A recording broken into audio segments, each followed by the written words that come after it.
Moneycontrol. This is Shraddha Sharma and you're watching Reporter's Take. Health insurance premiums are likely on a rise, but with coverage. Let's get more details on that with Moneycontrol Saraswathy.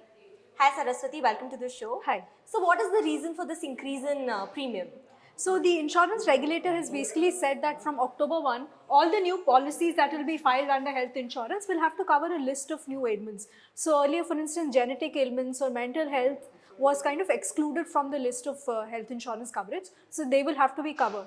Now, health insurance companies are of the view that since there will be an increase in coverage and less of exclusions, then the increase will obviously be passed on to customers in form of a premium rise. So on an average, the premiums could go up between 10% to 15%.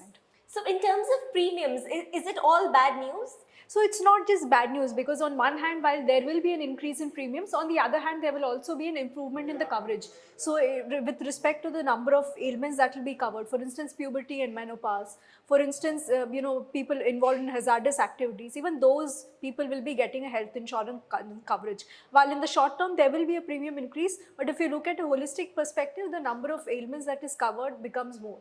Okay, and when will this policy come into force? So from October 1, whatever new policies are being filed will be part of the new regulations. Since IRDA has said that all new policies will have to mandatorily not exclude these ailments, all the new policies will come under this. So there will be a short-term hiccup in terms of what is covered and what is not covered. For instance, mental health, for instance, health insurance companies are saying that in the midst of the premium increase, there could be an immediate 25% impact on the premiums. But in the long term, depending on the data that will be provided after 2 to 3 years, they could also see premium decrease if the number of claims are low.